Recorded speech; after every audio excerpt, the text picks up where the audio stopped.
I'm R. Prabha, Assistant Professor in the Department of ECE, SNS College of Technology.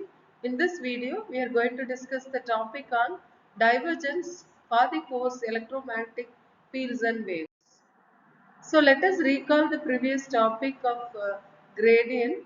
So electromagnetic field consists of both electric and magnetic fields. We know the fields vary with position and also the time. So there are various mathematical tools which are required to describe these field variations, and in this gradient is one of these vector calculus operator.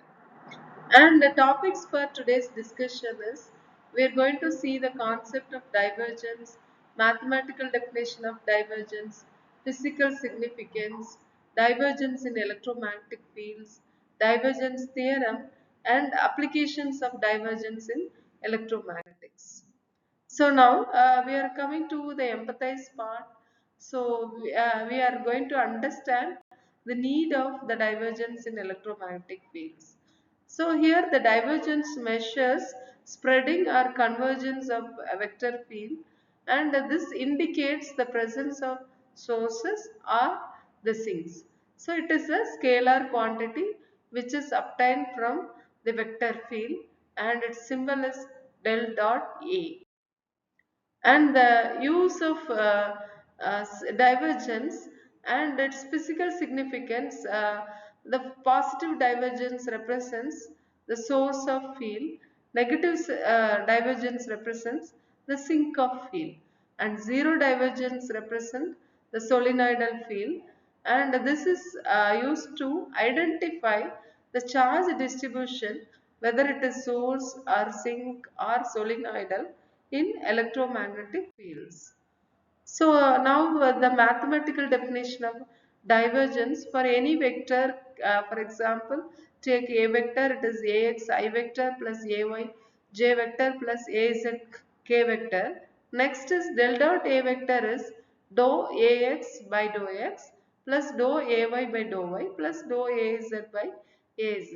So since there is no vector in this operation, the result is scalar, and its unit depends upon the vector field we used. And the defined part in design thinking stage, we are going to see the divergence in electromagnetic field.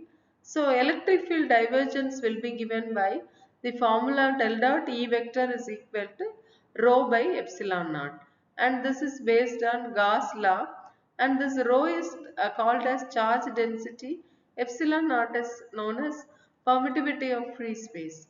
And if we take the magnetic field, and its divergence will be represented by del dot B vector, and this is equal to 0. So there is no divergence of magnetic field because the magnetic field forms a loop. And now coming to divergence theorem, it relates volume integral to surface integral, and it converts complex volume calculations into surface form. And this is very useful in electromagnetic field analysis. And we can define the divergence theorem in mathematical way as volume integral of del dot A dv is equal to surface integral of A dot ds. So from this expression we can understand that a volume integral of divergence will be converted into surface integral. Here the volume V and S is the closed surface which enclosing the volume. And there are various applications of divergence theorem in electromagnetic fields. They are we can see the derivation of Gauss law and calculation of fluxes, that is number of electromagnetic force lines, and it is also very much useful in field analysis of capacitors, and it simplifies the electromagnetic field calculations. So summary part. So far we have seen the divergence of electromagnetic fields, and we have seen the empathy of divergence and the physical significance, its mathematical formula, divergence theorem, and how we have seen how it converts a volume integral into surface integral, and the various applications of divergence in electromagnetic fields and divergence theorem. Thank you.